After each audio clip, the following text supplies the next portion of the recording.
Hello friends, welcome back. So, అందరికీ కూడా ఒక గుడ్ న్యూస్ అని చెప్తున్నాను ఇది. అందరికీ ఎడ్యుకేషన్ కంప్లీట్ చేసిన ప్రతి ఒక్కరికి 10థ్ అయినా, ఇంటర్ అయినా, ఐటీ అయినా, డిగ్రీ అయినా, బీటెక్ అయినా, ఆపై ఏదైనా చదువైనా సరే, వాళ్ళందరికీ కూడా ఒక గుడ్ న్యూస్ అనమాట. మనకి విశాఖపట్నంలో మంచి కంపెనీ రాబోతుంది. అసలు ఎవరు లాంచ్ చేస్తున్నారు? ఎప్పుడు లాంచ్ చేస్తున్నారు? ఏంటి? మొత్తం అంతా కూడా ఈ వీడియోలో చెప్తాను నేను. మీరు చూస్తున్నారు క్రియేటివ్ వర్కర్స్ యూట్యూబ్ ఛానల్. నేను మీ దీక్షిత్. మన ఛానల్ కనుక మీరు సబ్స్క్రైబ్ చేసుకోకపోతే కింద ఉన్న సబ్స్క్రైబ్ బటన్ క్లిక్ చేసి పక్కన బెల్ ఐకాన్ క్లిక్ చేసేయండి. వీడియో నచ్చితే ఖచ్చితంగా లైక్ చేయండి. డౌట్స్ ఉన్న కామెంట్ సెక్షన్‌లో మెన్షన్ చేయండి. వీడియో అయితే షేర్ చేసేయండి. లేట్ చేయకుండా మనమైతే వీడియోలోకైతే స్టెప్ ఇన్ అయిపోదాం. గైస్, మనకు గుడ్ న్యూస్ అండి. అసలు గుడ్ న్యూస్ ఏంటంటే మనకి విశాఖపట్నం అందరికి తెలిసిందే ఆ ఏరియా అనేది. విశాఖపట్నం దగ్గరలో నియర్లీ అంటే పూడిమరక తెలుసు కదా మీకు. ఇది కూడా అందరికి తెలిసే ఉంటుంది. అచ్యుతాపురం మండలం పూడిమరకలో అయితే మనకి 1200-1600 ఎకరాల్లో ఒక కంపెనీ అయితే లాంచ్ చేయబోతున్నారు. విత్ బడ్జెట్ 85,000 కోట్లతో ఒక కంపెనీ లాంచ్ చేస్తున్నారు. అసల ఆ కంపెనీ ఏదో కాదండి. Green hydrogen production facility company అనమాట. సో, ఈ కంపెనీ లాంచ్ చేయడం వల్ల విశాఖపట్నానికి ఎంప్లాయ్‌మెంట్ అయితే చాలా వరకైతే ఇంక్రీజ్ అవ్వబోతుంది. దగ్గర దగ్గర 100, 10,000, 20,000 కాదు. నాకు తెలిసి మాక్సిమం ఒక 30,000 ఒక ఎంప్లాయ్‌మెంట్ అయితే జరగబోతుంది. మంచి గుడ్ న్యూస్ ఇది. ఎడ్యుకేషన్ కంప్లీట్ చేసిన ప్రతి ఒక్కరికి కూడా ఇది యూజ్ అనమాట.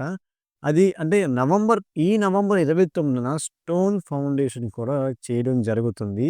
అండ్ అసల ఇది అంటే ఫర్ ఎగ్జాంపుల్ ఒక కంపెనీ బిల్ట్ అయినప్పుడు చాలామంది వర్కర్స్ అవకాశం ఉంటుంది. అంటే స్టార్టింగ్ అంటే వర్కర్ నుంచి హెచ్ఆర్, మేనేజర్, అసిస్టెంట్ మేనేజర్, ఆ కిందన production department, electrician, plumber, construction, civil ఇంజినీర్లు, మెకానికల్ ఇంజినీర్, ఎలక్ట్రీషియన్లు. అంటే ఒక కంపెనీ తయారైతే దానికి ప్రొడక్షన్ డిపార్ట్మెంట్ ఉంటుంది. చాలా ఉంటాయి కదా! మీకు తెలిసే ఉంటుంది మాక్సిమం. వాళ్ళందరూ కూడా ఉంటేనే కలిస్తేనే ఒక కంపెనీ అనేది బిల్ట్ అవ్వడం జరుగుతుంది. టెస్టింగ్ ల్యాబ్స్ అనేవి అవి, అవి చాలా ఉంటాయి కదా! సో, కాబట్టి మీకు అర్థమై ఉంటుంది. వీళ్ళందరికీ కూడా జాబ్ ఇస్తారు. సో, జాబ్ ఇచ్చారంటే ఖచ్చితంగా బేసిక్ సాలరీ ఉంటుంది. అంటే ఇప్పుడు ఏ కంపెనీకెళ్ళినా బేసిక్ సాలరీ 15+ ఉంటుంది. 20+ ఉంటుంది. అండ్ మీ యొక్క రిక్వైర్మెంట్ బట్టి, మీ యొక్క క్వాలిఫికేషన్ బట్టి, మీ యొక్క సీవీవి మెన్షన్ చేసిన ఇంటర్న్‌షిప్ అని ఏదో ఉంటాయి కదా! చాలా వరకు. అంటే ఆ కంపెనీ రిలేటెడ్‌గా ఏమైనా చేస్తున్నట్లయితే మీకైతే ఖచ్చితంగా జాబ్స్ అయితే ఖచ్చితంగా వస్తాయి. రావాలని నేను కూడా కోరుకుంటున్నాను. అట్లనే చాలా వరకైతే జాబ్స్ తీస్తారు మాక్సిమం. బట్ వన్ థింగ్ ఏంటంటే మీ యొక్క మెదడుకైతే పదును పెట్టాలి. అంటే వాళ్ళు అడిగిన క్వెషన్స్ మంచిగా ఆన్సర్ చేస్తే మీరు సెలెక్ట్ అవ్వడానికి అవకాశం ఉంటుంది. నాకు ఏది రాకుండా వెళ్లి జాబ్ అంటే ఏ ఒక్కరు కూడా ఇవ్వరండి. ఖచ్చితంగా మీరైతే వర్క్ చేయండి దానిపైన. మళ్ళీ ప్రిపరేషన్ స్టార్ట్ చేయండి. ఎవరైనా ప్రిపరేషన్ ఆపేసి హోప్స్ కనుక పోతే మీకు జాబ్స్ వచ్చే గ్యారంటీ ఖచ్చితంగా ఉంటుంది. కన్‌స్ట్రక్షన్ అయితే స్టార్ట్ చేస్తారు. అంటే 29 నుంచి అయితే స్టార్ట్ అవుతుంది కన్‌స్ట్రక్షన్ అనేది. మరి కన్‌స్ట్రక్షన్ డిలే అయినా మనకి జాబ్స్ అని చాలా ఎక్కువ వస్తాయి.